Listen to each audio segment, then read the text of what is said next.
guys, how are you doing? In today's video, I'm gonna start a brand new book. I have just finished my old book. I was reading a bit of Jack Reacher, I believe it was Night School, and I'm moving on to something definitely a little bit different.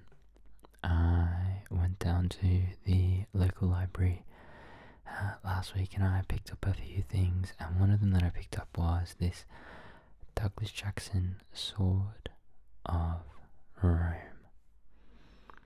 I just felt like something a little bit different. I've never read any Douglas Jackson before.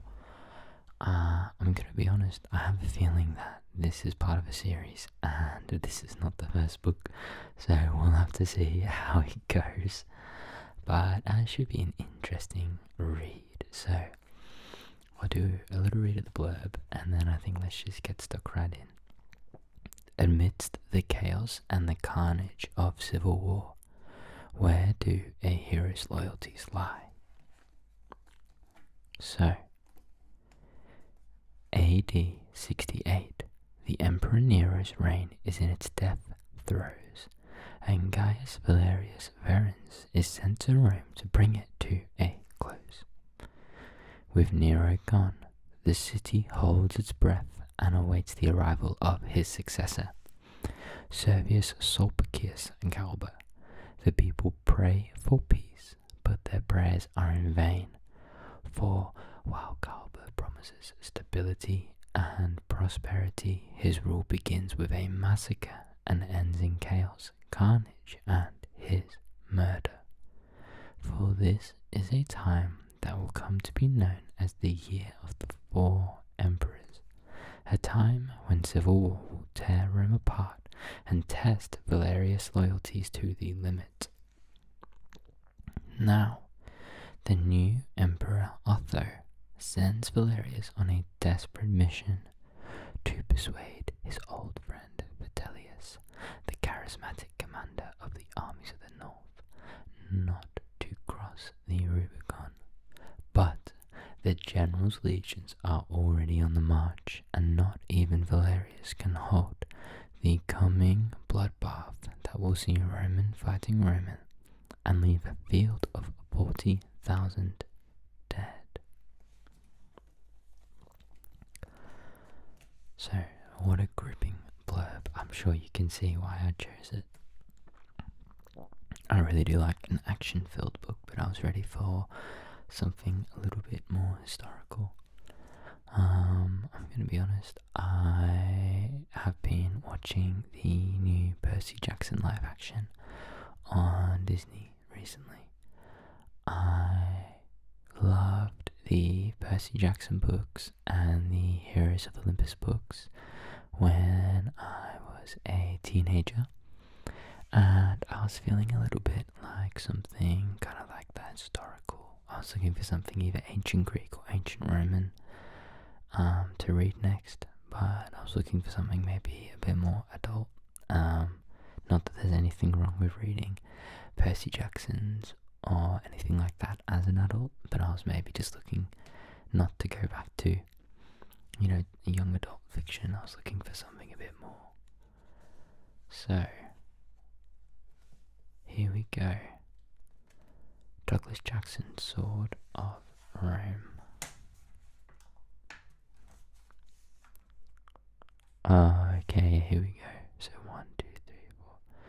So I might be on the 6th book in the series, but we'll just roll with it. I think we'll just roll with it and see what we find. Oh, it's for his mum, June. That's nice. Okay. So there's his map. So there's Rome at the bottom. Via Flaminia, Fanum Fortunae, Daytona, Pannonia, Placentia. Okay, so he comes all the way up. Works his way back down and around. And ending at Placentia. Okay. It's quite a big journey through the Alps as well. That's a massive journey. Oh, we've got another map here.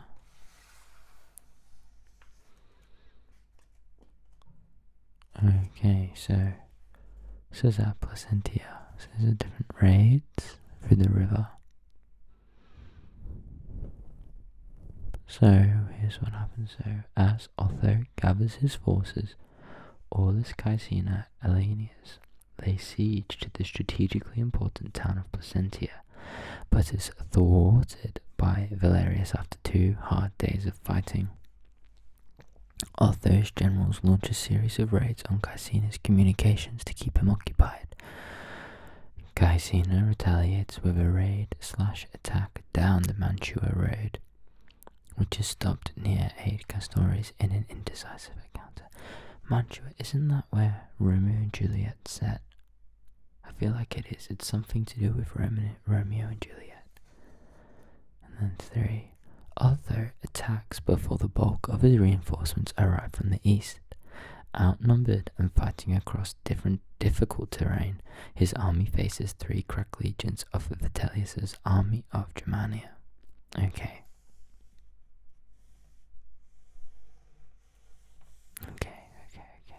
I feel like this is useful to know. So there's Otho's camp. Okay. Let's get into this. Have we got anything else? The story I now commence is rich in vicissitudes. I've no idea what that means.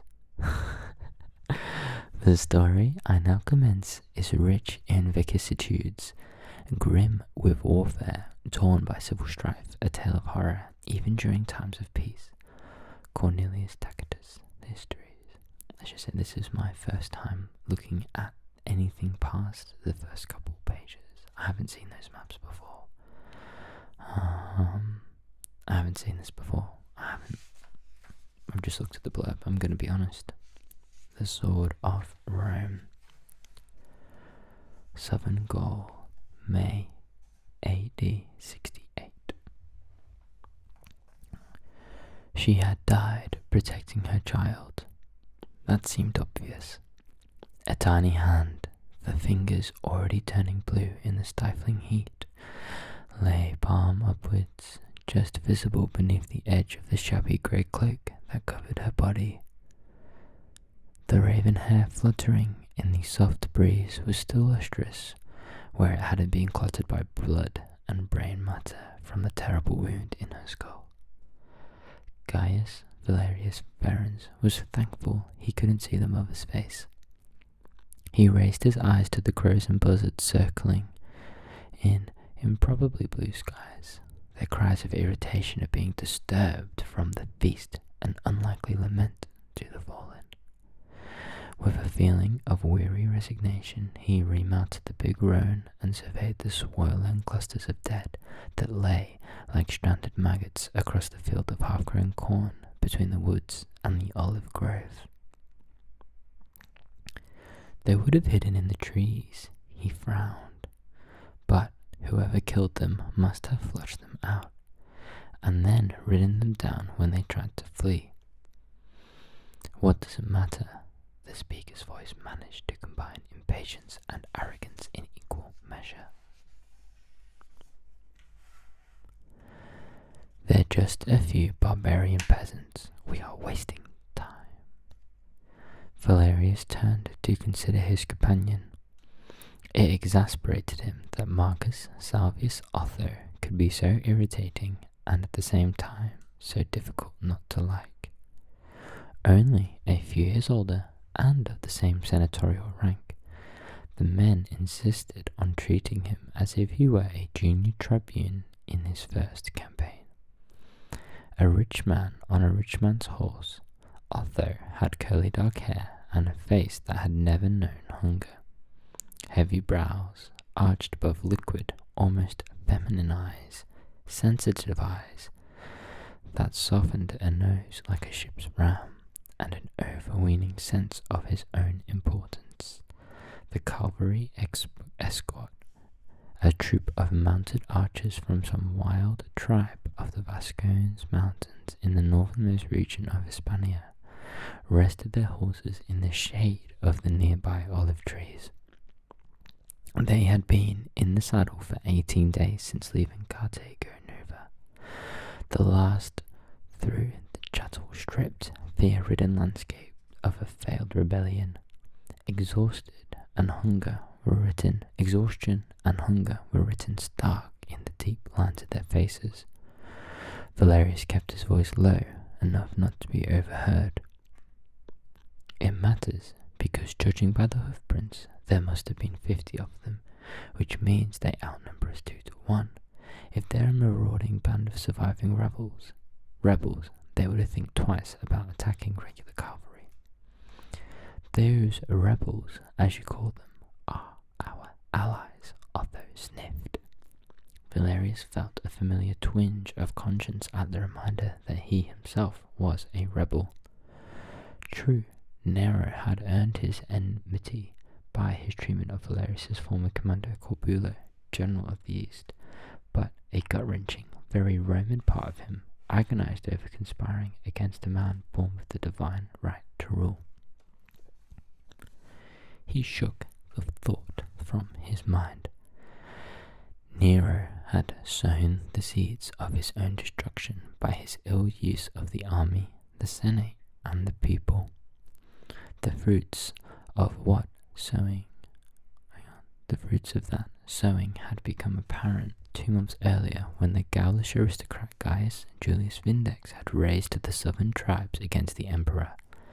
Somehow, Vindex, the rustic senator, had convinced Otho's patrician patron, Servius Sulpicius Galba, governor of Hispania Tarraconensis, to support him, but Galba had been too slow to act, leaving Vindex's ill-disciplined and badly led rebel army to suffer inevitable defeat against the elite Rhenus Legions the emperor sent against him. Now, Galba, whose ambitions for the purple, remained undiminished, was back in Hispania, and he had dispatched Otho to Rome in a bid to persuade certain powerful men that change was necessary. If Otho succeeded, he was confident the aging Galba would name him his heir. If he failed, all he could look forward to was a painful end. It was Valerius's job to get him there. Valerius shrugged. Since the deceit at Vesontio, they've hunted men with swords in their hands, bellies to fill, and nothing to lose. If they sense weakness, they will attack, allies or not. I'd guess we're too strong for them, but he pointed at the dead woman. If these people were killed by auxiliary cavalry, we have a different problem. The legions which destroyed Vindex are loyal to the emperor and still quartered at Lugdunum, less than 50 miles north. If they take us, the best you can hope for is to be strung up from the nearest tree. Otho swatted at the flies plaguing his horse. Then we must avoid. Shit! Valerius reacted instantly to a howling shriek that split the silence like an executioner's sword as thirsty horsemen burst from the cover of the trees on the far side of the field. He spun the roan and dragged Otho's mount by the bridle back into the shadow of the olive grove. Form a line, he roared. Serpentius, with me in the centre, 2 men to guard the governor. The field was heat-baked, as flat as a legionary parade ground, and 300 paces wide. By now, the enemy horsemen, Batavian auxiliaries, judging by their war gear, were a quarter of their way across, but Valerius took the time to issue precise orders. He rapped out the commands to roaming the line as he shouted each word in their faces. Swords only. The long, razor-edged spathae hissed from their sheaths. Straight to the charge. Stay tight with me. We hit them once, and we hit them hard. Leave them screaming and bloody, then circle back to cover the governor. Understand? The Tricurian commanding the Vascones grunted his acknowledgement and barked an order to his men, at the same time urging his mount out of cover and into the sunlight. Valerius was already in the motion. After the months spent in the saddle with Corbulo's cavalry, the rein might have been a living extension of his body. He felt the comforting presence of Serpentius, his Spanish freedman, pull up to his right knee. Their eyes met for an instant, and Serpentius nodded. No need for spoken orders. Valerius reached across his body and slid the long blade of his spatha from its scabbard on his right hip. Neither man carried a shield. Through each of the cavalry troopers held the light leather roundel the auxiliaries favoured. He checked his horse to allow the Vascons to form on him, and looked up just as a slight stutter in the Batavian ranks and a strident cry of urgent orders confirmed what he had suspected. He felt the savage heat well up inside of him. The Batavians had seen a small huddle of mounted men amongst the bodies of the villagers they had themselves slaughtered, and marked them as local lords or magistrates, rich pickings compared to the farmers and tanners who lay bled out among the stalks. When they had launched their surprise attack from the woods, the last thing they had expected was to be confronted by a full troop cavalry. Now they must face a fight they hadn't bargained for, or break away, leaving their flank exposed to the rampaging Vascones already screaming their war cries as they pounded over dry earth. Valerius saw the enemy come on, confirming that the Batavian commander had made the right choice, but that still wouldn't save them. 300 paces separated the converging forces, and they closed at a rate that would have terrified and bewildered a foot soldier. Valerius's mind was that of a veteran cavalryman, effortlessly judging angle, distance, and speed. He sensed fear and confusion in the army ranks, and that awakened the killer inside of him. All the long months of frustration and fear, as he and Serpentius had stayed one step ahead of Nero's assassins, were condensed into a ball of fire at his core. He wanted to slaughter those cocky German bastards. "Close the ranks," he roared. "Hold the line." The order was echoed by the curved trumpet of the unit's signaller. It was a question of nerve. When cavalry met cavalry, the accepted tactic was to charge in open order, to avoid individual collisions that would cripple man and horse. But Valerius wasn't fighting just that. His racing mind took in every detail of the enemy. The thunder of the hooves pounded in his ears, and the Batavians were a sweat blurred all of horses and men that surged and ripples, the gaps opening and closing as each rider attempted to keep station on the next. Lance tips glinted in the sun. Had he miscalculated? Would the leader order a volley? He imagined the chaos if the spears were forced into a close-paced ranks. No, they were closing too fast.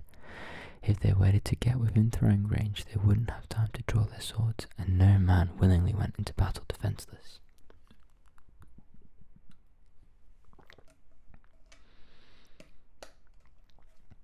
Instinct told him to pick a target, but it was still too soon. Think, stay calm. You command. Today he must suppress the battle madness that made war a joy. Gaps opened in the Batavian line as countless hours of training prevailed, and they resumed their natural formation. The enemy horse overlapped the Vascons by 8 riders. Logic dictated that when the two lines met and the Vascones were checked, the Batavians would wrap around Valerius's rank and the swords would begin. But Valerius didn't intend to be checked. His plan was to smash through the Bavarian centre, but first something had to break. 70 paces. The faceless mob took shape as a line of glittering spear points and glaring-eyed, bearded faces, lips drawn back and teeth bared. A wolf pack closing for the kill. 50. It must be soon, but not yet. Patience. 30. Boar's head. Valerius screamed, and his command was instantly repeated by the signaler's insistent call. At his side, Serpentius effortlessly switched his sword from right hand to left, and put the reins in his mouth. The Spaniard reached to his belt, and in a smooth movement drew back his arm and held one of the two Scythian throwing axes he always carried. The spinning disc of razor-edged iron took the centre horse of the Batavian line in the forehead, and the beast reared and swerved, setting off a chain reaction. As riders hauled their mounts to the side to avoid a bone-crunching collision, for the space of 2 heartbeats, the centre of the disciplined Batavian attack splintered into chaos. It was long enough. Valerius nudged his mount right, and the Viscones automatically followed. The boar's head was predominantly an infantry tactic, a compact wedge designed to plunge like a dagger into the heart of an enemy. But every Roman cavalry unit practiced the manoeuvre. At Valerius's command, the auxiliaries had moved seamlessly from line into an arrowhead formation with Valerius, Serpentius, and the signaller at the tip, aimed directly at the point where the stricken horse had swerved aside. Valerius hit the gap as the Batavian to his left tried to close it. He was already inside the rider's spear point and could smell fear stink on the man's wool-over tunic as his spafer swung in a skiving cut that split ribs and breastbone, jarring his wrist and drawing a shriek of mortal agony from the other man. The dying Batavian reeled in the saddle, even as Valerius's angle of attack slammed his horse aside, creating more space for the rank behind. A simultaneous scream from the right told him that Serpentius had drawn blood, and then they were through and clear. There was barely time to take a breath before he shouted his next orders. Wheel left, form a line. He had intended to smash the Batavian attack and retire to protect Otho, but the instant he turned, he recognized an opportunity too tempting to ignore. The charge had carved the Batavians in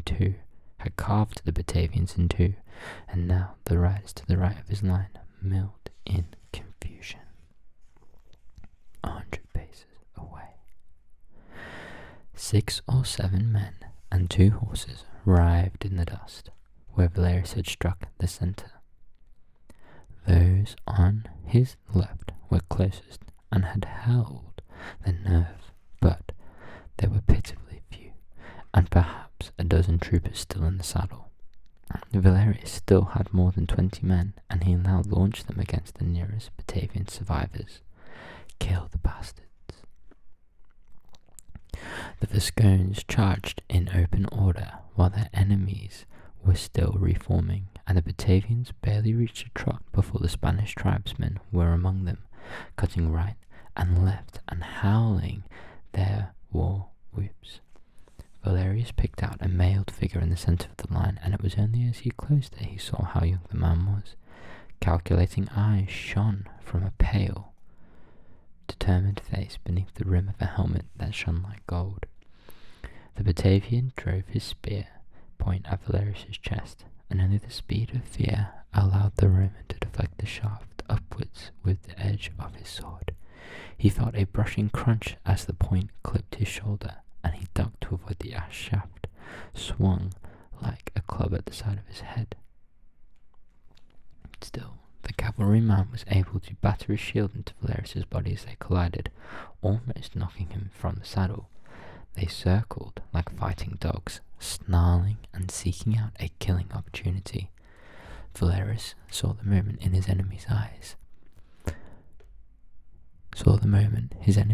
widened, the mouth opening in a final scream as the auxiliary felt the edge of Serpentius' sword crunch into his neck between helmet and mail. In the same instant, Valerius rammed his spather between the gaping jaws, and he felt the jarring impact as an iron point met the back of the skull, and hot blood spewed from the boy's mouth to coat his sword hand. His victim was thrown back, already dead in the saddle, and his pony ran for a few strides before the body fell to a sprawl among the corn stalks. I'm going to stop it there. I'm going to stop it right there. Wow. Now that is a eventful beginning, to say the least. A very eventful beginning, to say the least. What an epic battle already. Wow. I'm really excited to keep reading this. If you enjoyed it, I can read some more for the channel, but for now this is going to be my bedtime reading. Definitely a little bit more violent than Percy Jackson.